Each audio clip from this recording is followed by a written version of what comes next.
نحمدہ ونصلی ونسلم علی سیدنا و مولانا محمد رسولہ النبی الامین المکین الحنین الکریم الرؤوف الرحیم اما بعد فاعوذ باللہ من الشیطان الرجیم بسم اللہ الرحمن الرحیم۔ واجب الاحترام ساتھیو، اللہ تعالیٰ کا بے پناہ لطف و کرم اور اس کا احسان عظیم ہے کہ جس کی توفیق سے ہم اس کے ذکر کے لیے اس کے گھر میں جمع ہیں۔ بحمد اللہ تعالیٰ کل ہم نے سورہ النساء کی آیت نمبر 127 پر اپنی بات کا اختتام کیا تھا۔ 127 اس میں اللہ کریم نے یتیم عورتوں کے متعلق حکم دیتے ہوئے فرمایا تھا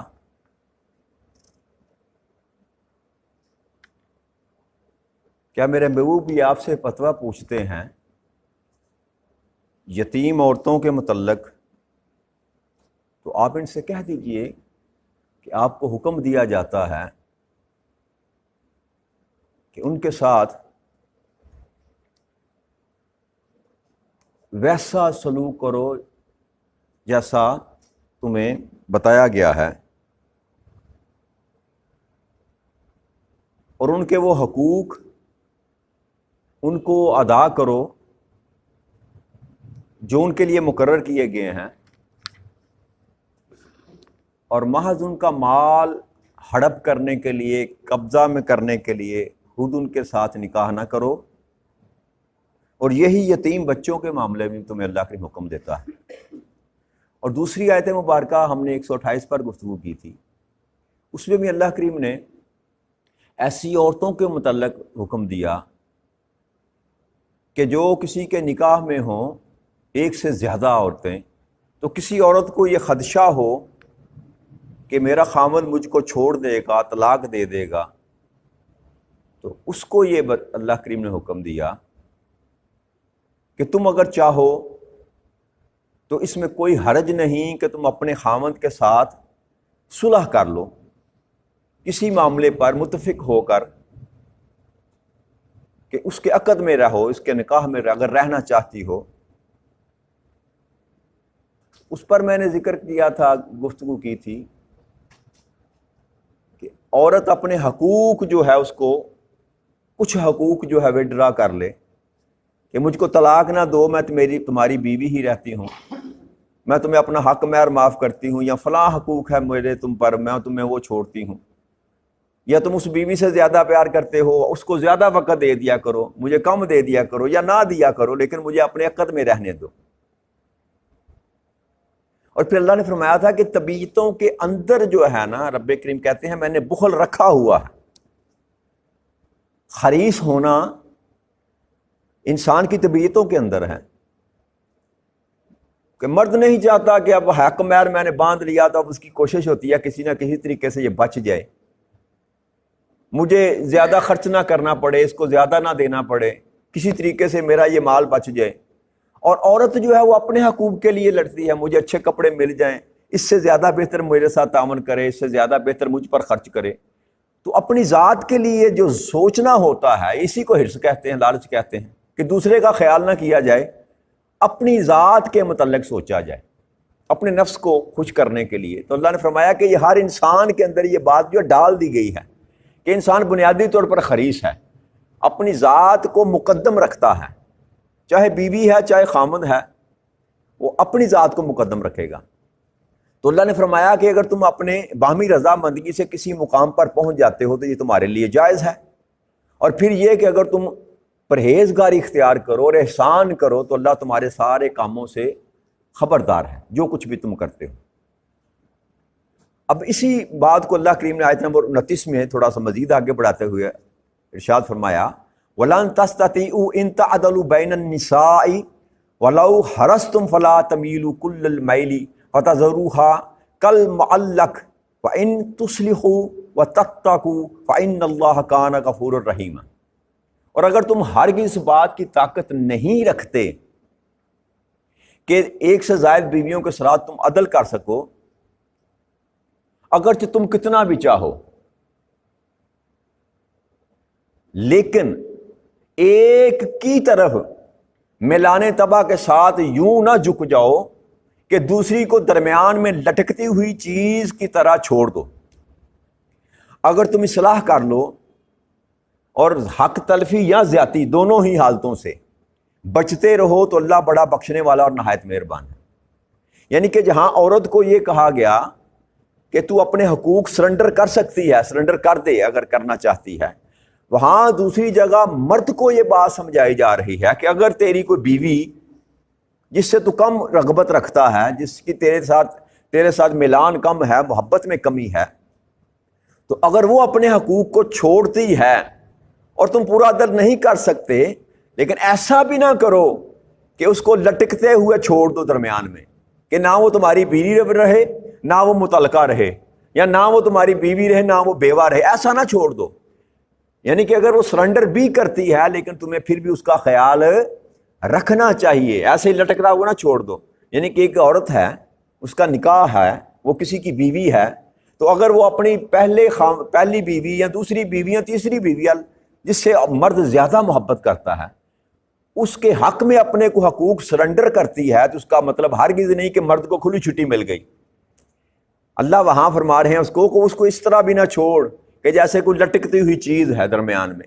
نہ ادھر کی رہے نہ ادھر کی رہے۔ طلاق وہ تم سے لینا نہیں چاہتی اور تم اس کے حقوق پورے نہیں کرنا چاہتے، لہذا درمیانہ راستہ جو ہے نا وہ اڈاپٹ کرنا چاہیے۔ رخصت بے شک ہے، بیوی اگر کہے بھی کہ میں تمہیں اپنے سارے حقوق چھوڑتی ہوں، میں تمہیں سارے حقوق چھوڑتی ہوں، لیکن اللہ کے فرماتا ہے کہ حق تلفی یا زیادتی دونوں ہی چیزوں سے بچو، دونوں ہی چیزوں سے بچو۔ بھلے وہ سرنڈر کر دیں، بھلے وہ، جیسے میں نے کل بات کی تھی نا کہ بہنیں جو اپنا حصہ سرنڈر کر دیتی ہیں، وہ کہتی ہیں ہم نے نہیں لینا حصہ، تو بھلے وہ سرنڈر کر دیں۔ عدل کا معیار یہ ہے، حق یہ ہے، اور زیادتی نہ کرنا یہ ہے کہ ان کا حق ان کو دیا جائے، ان کا حق ان کو دیا جائے۔ تو بہن اسی طرح ہے کہ اگر آپ دوسری شادی کرتے ہیں یا تیسری کرتے ہیں اور پہلی بیوی اگر اپنے حقوق چھوڑتی ہے، تو ساتھ رب کریم یہ بھی تعلیم دے رہے ہیں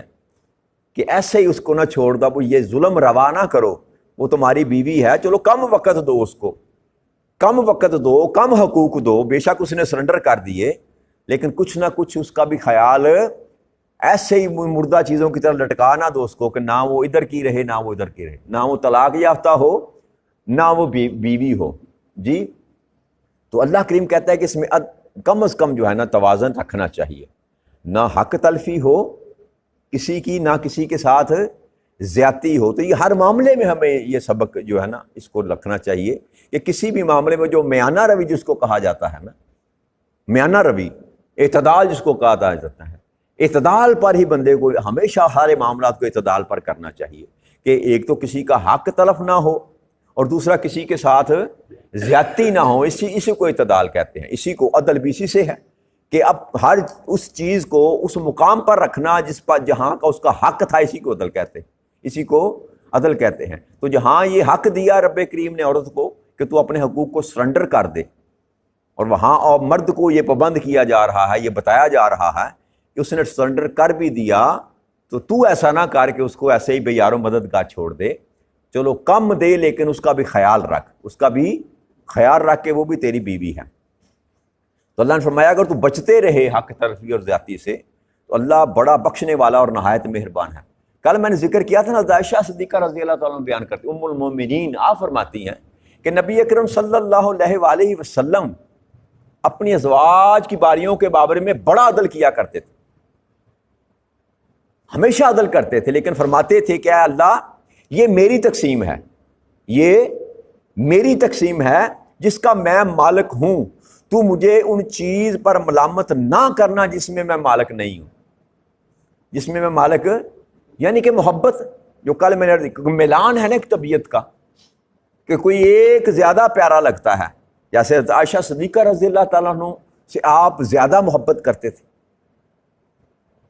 زیادہ محبت کرتے تھے، دوسری ازواج بھی تھیں ان سے بھی کرتے تھے، لیکن میلان ہوتا ہے طبیعت کا نا، تو آپ فرمایا کرتے تھے کہ جس میں جس چیز پر میں مالک نہیں ہوں، جس چیز پر میں مالک نہیں ہوں اس پر مجھے ملامت نہ کرنا یا گرفت نہ کرنا۔ اور یہ حدیث مبارک جو ہے یہ سنن ابو داؤد میں ہے، سنن نسائی میں ہے، سنن ابن ماجہ میں ہے،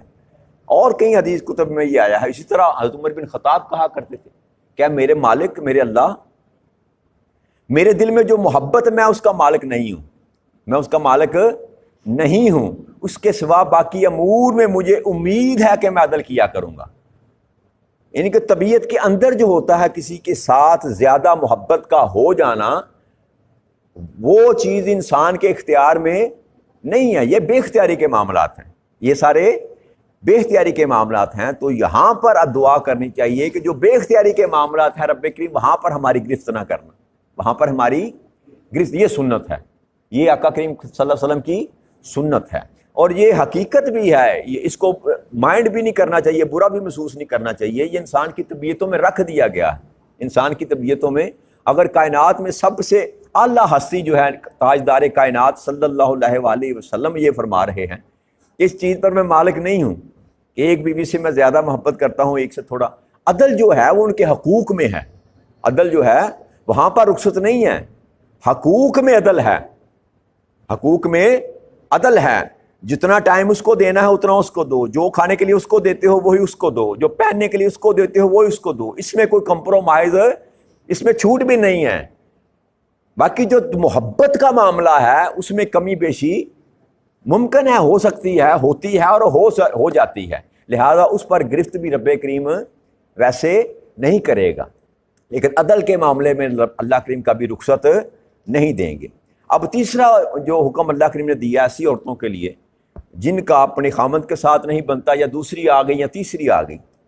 جی ہمارے معاشرے میں تو چلو کمی ہے اس معاملے کی، لیکن جس معاشرے میں آقا کریم صلی اللہ علیہ وسلم تشریف لائے وہاں پر ازواج کی تعداد کا رکھنا جو تھا وہ شان سمجھا جاتا تھا، اور عرب میں اب بھی ہے، 2 3 4 شادیاں کرتے تھے۔ تو اللہ نے فرمایا کہ اگر تمہارے سارے معاملات نہ بھی بن سکیں، وَإِن يَتَفَرَّقَا يُغْنِ اللَّهُ كُلٌّ مِّن سَعَتِهِ وَكَانَ اللَّهُ وَاسِعًا حَكِيمًا، اور اگر تم دونوں میں جدائی ہو جائے، تم نہ نباہ کر سکو کسی بھی وجہ سے، تو اللہ ہر ایک کو اپنی کشائش سے بے نیاز کر دے گا، اور اللہ بڑی وسعت والا اور بڑی حکمت والا ہے۔ یہاں اللہ کریم نے یہ حکم دیا، یہ تلقین کی کہ اگر پھر بھی تمہارا اگر سمجھتے ہو نباہ نہیں ہو سکتا اور تم راہیں جدا کر بھی لو تو اس میں بھی پریشانی والی کوئی بات نہیں ہے، کیونکہ میں اپنی کشائش سے، میرے پاس خزانوں کی کمی نہیں ہے، کسی چیز کی کمی نہیں ہے، میں تمہیں تمہاری اس تنگی سے بے نیاز کر دوں گا۔ یعنی کہ اگر 2 مرد اور عورت ہیں ان کا تعلق نباہ نہیں ہوتا تو بے شک طلاق کو پسند نہیں کیا گیا، لیکن حکم یہ ہے کہ اچھے طریقے سے پھر اپنی علیحدگی کر لو۔ تو اللہ کہتا ہے یہ نہیں کہ تمہارے لیے دروازہ بند کر دیا گیا اب، کہ جس عورت نے طلاق لی اس کے لیے مرد دنیا سے ختم کر دیے گئے، یا جس مرد نے طلاق دے دی اس کے لیے عورتیں ختم کر دی۔ اللہ کہتا ہے میرے پاس وافر ہے سارا کچھ، تمہارے لیے اور سامان میں نے پیدا کر رکھا ہے، اور اپنے پاس سے میں تمہیں اس ساری چیزوں سے بے نیاز کر دوں، کشائش میں، کہ میں تمہیں اس کا متبادل جو ہے وہ عطا کر دوں گا، اس کا متبادل عطا کر دوں گا۔ کیوں؟ کہ اللہ بڑی وسعت والا ہے، اللہ کے پاس ہر چیز میں وسعت ہے، یاد رکھیں اللہ نے ہر چیز میں وسعت رکھی ہوئی ہے، لہٰذا پہلی تو کوشش یہ کرنی چاہیے کہ نباہ ہونا چاہیے، نباہ ہونا چاہیے جیسے بھی ہو سکے، اور یہ تلقین کی جاتی ہے، طلاق کو ناپسند کیا جاتا ہے، طلاق کو حلال ہونے کے باوجود ناپسند کیا جاتا ہے، لیکن اگر نہیں نباہ ہو سکتا تو چمٹے رہنا بھی یہ بھی شریعت میں جائز نہیں ہے، یا عورت کو باندھ دینا بھی یہ شریعت میں جائز نہیں ہے۔ بھائی تمہیں پسند نہیں، تمہارا نظام نہیں چلتا زندگی کا، تو پھر حکم یہ ہے کہ آسن طریقے کے ساتھ جو ہے نا اس کو رخصت کر دو، اچھے طریقے کے ساتھ اس کو رخصت کر دو تاکہ وہ اپنا نیا جیون ساتھی ڈھونڈ لے، تم اپنا نیا جیون ساتھی ڈھونڈ لو۔ تو یہ بھی معاشرتی برائی ہے ہمارے معاشرے میں کہ ہم طلاق کو بے شک برا ہے، لیکن اتنا برا عمل بھی نہیں ہے کہ طلاق یافتہ عورت کو قبول کرنے کے لیے کوئی یہاں تیار ہمارے معاشرے میں تیار نہیں ہے، جبکہ نبی اکرم صلی اللہ علیہ وسلم کی زندگی کو پڑھ کر دیکھیں تو آپ نے تو جتنی شادیاں کی حضرت عائشہ صدیقہ رضی اللہ تعالیٰ عنہ کنواری تھی، جی باقی کو متعلقہ تھی، کو بیوہ تھی. پوری امہات المومنین کی تفصیل پڑھ کر دیکھ لیں، آپ کو سمجھ آ جائے گی کہ یہ جو ہمارے معاشرے میں بات ہے نا کہ اس کو طلاق ہو گئی، اب اس کے اوپر کلنگ کا ٹیکا لگ گیا، یہ متعلقہ ہے، اب اس کے لیے کوئی رشتہ آنا مشکل ہو جاتا ہے ہمارے معاشرے میں. تو یہ بھی معاشرتی برائی ہے. طلاق یافتہ ہونا کوئی جرم، بھائی طلاق کی کئی وجوہات سے ممکن نہیں ہے کہ عورت ہی غلط ہو جس وجہ سے طلاق اس کو ہوئی. اس میں مرد کی بھی خرابی ہو سکتی ہے جس سبب سے اس نے طلاق دی یا لی. تو لہٰذا یہ کلنگ کا ٹیکا نہیں ہے جو مرد عورت کے ماتھے پر لگ جاتا ہے کہ اب اس کو قبول نہ کیا جائے، بلکہ متعلقہ جو ہے اس کو زیادہ قبولیت ہونی چاہیے، معاشرے میں زیادہ قبولیت ہونی چاہیے. زمان اس دنیا میں پھر معاشرے میں ہمارے یہ جو برائی کا تناسب ہے یہ کم ہو جائے گا. برائی کا اسی سبب سے ہے. اور اللہ کریم نے جیسے ہم نے پیچھے ذکر کیا تھا کہ جو اللہ کریم نے حکم دیا نا کہ ایک ایک کرو، دو دو کرو، تین تین، چار چار بیویاں کرو، اس کے پیچھے بھی حکمت یہ تھی. ایک تو ویسے عورتوں کی تعداد زیادہ ہوتی ہے پیدائش کے لحاظ سے، پاکستان میں بھی ابو 50 جو ہے عورتوں کی پیدائش ہے، 52 ہے میرا خیال ریشو، اور مردوں کی 48 ہے. تو ویسے بھی عورتوں کی تعداد زیادہ ہوتی ہے. تو حکمت بھی یہ ہے کہ اگر ایک مرد دوسری شادی کر سکتا ہے، اگر اس کے پاس وسائل ہیں، تو پھر وہ کنواری نہ ڈھونڈے، جی کنواری نہ ڈھونڈے، پھر کسی متعلقہ کو بسائے اپنے گھر میں، کسی بیوہ کو بسائے اپنے گھر میں، تاکہ اس کی بھی مدد ہو جائے،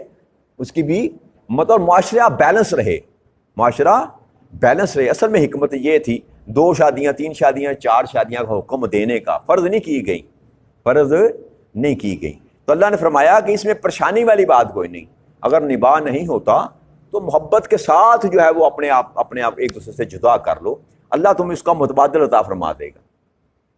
پھر اللہ کی ارشاد فرمایا وَلِلَّهِ مَا فِي السَّمَاوَاتِ وَمَا فِي الْأَرْضِ وَلَقَدْ وَصَّيْنَا الَّذِينَ أُوتُوا الْكِتَابَ مِن قَبْلِكُمْ وَإِيَّاكُمْ أَنِ اتَّقُوا اللَّهَ وَإِن تَكْفُرُوا فَإِنَّ لِلَّهِ مَا فِي السَّمَاوَاتِ وَمَا فِي الْأَرْضِ وَكَانَ اللَّهُ غَنِيًّا حَمِيدًا. پھر رب کریم نے دوبارہ یہاں پر فرمایا کہ اللہ ہی کا ہے جو کچھ آسمانوں میں ہے اور جو کچھ زمین میں ہے، اور بے شک ہم نے ان لوگوں کو جنہیں تم سے پہلے کتاب دی تھی یہی حکم دیا تھا، اور تمہیں بھی یہی حکم دیا جاتا ہے کیا کہ اللہ سے ڈرتے رہا کرو، اور اگر تم نافرمانی کرو گے تو بے شک یاد رکھو کہ اللہ ہی کا ہے جو آسمانوں میں اور زمینوں میں ہے. اللہ بے نیاز ہے، اللہ بے نیاز ہے، اور وہ غنی ہے، اور وہ بزرگی والا ہے. یعنی کہ اللہ یہ سمجھانا چاہتے ہیں کہ یہ فقط تمہیں ہی یہ قاعدہ اور قانون نہیں پڑھایا جا رہا، جو اس سے پہلے تمہاری امتیں تھیں نا گزر گئیں، ان کے ساتھ بھی یہی قاعدہ اور قانون ان کو بتایا جاتا تھا، یہی حکم ان کو دیے جاتے تھے. اور جیسے ان کو حکم دیا جاتا تھا وہی تمہیں بھی حکم دیا جا رہا کہ ہر معاملے میں اللہ سے ڈرا کرو، ہر معاملے میں اللہ سے ڈرا کرو. اور اگر تم نافرمانی کرو بھی، ساری کائنات اگر رب کریم کو ماننا چھوڑ دے تو اللہ کہتا ہے میرا کچھ نہیں جاتا. میرا یاد رکھو کہ جو کچھ بھی آسمانوں زمینوں میں ہے وہ سب کا مالک تو میں ہی ہوں. تمہارے ماننے سے یا نہ ماننے سے، تمہاری تابعداری کرنے سے یا تابعداری نہ کرنے سے، تمہاری نافرمانی کرنے سے یا نافرمانی نہ کرنے سے، میری ملک میں، میری ملکیت میں، میری بادشاہی میں کوئی فرق نہیں پڑتا. خربوں کے لحاظ سے ان گنت ایسی مخلوقات ہیں جو رب کریم کی تسبیح کرتی رہتی ہیں. انسان کو چھوڑ بھی دیں نا، انسان ایک جنس ہے جو اللہ کریم نے پیدا کی، کروڑ ہا جو ہے نا وہ جنسیں ہیں جو اس کائنات میں بس رہی ہیں. کچھ کو ہم جانتے ہیں کہ کچھ کو ہمارے وہم و گمان میں بھی نہیں. ایسی اللہ کریم نے مخلوقات پیدا کر رکھی ہیں. تو وہ ساری کی ساری جو ہے وہ اللہ کریم کی تسبیحات، اللہ کا شکر بجا لاتی ہیں، اللہ کی تسبیحات کرتی ہیں. لہٰذا اللہ بتانا چاہتا ہے کہ انسان، اگر میں تجھے حکم دیتا ہوں کہ نیک کام کیا کر، اچھے کام کیا کر، تو وہ تیرے فائدے کے لیے تجھے حکم دیتا ہوں،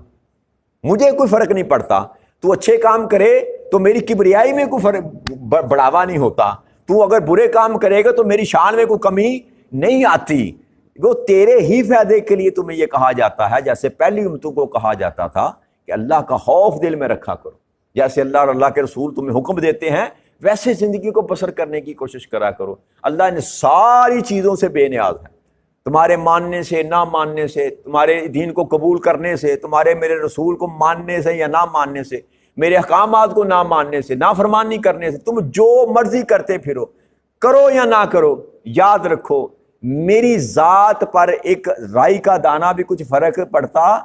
تمہارے کسی عمل سے نہیں پڑتا۔ ہاں، جو عمل تم کو کہا جاتا ہے برائی سے بچو، وہ بھی تمہارے فائدے کے لیے ہے۔ تم کو اگر کہا جاتا ہے کہ اچھے کام کرو تو وہ بھی تمہارے فائدے کے لیے ہے۔ لہٰذا انسان کو اس بات کو سمجھ جانا چاہیے۔ اور یہ اللہ کریم نے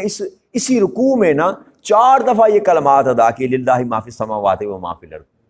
آگے بھی آیت کی میں 132 میں فرمایا وللہ ما فی السماوات و ما فی الارض وکفیٰ باللہ وکیلا، اور اللہ ہی کارساز کافی ہونا ہے، اللہ کا کارساز ہونا ہی کافی۔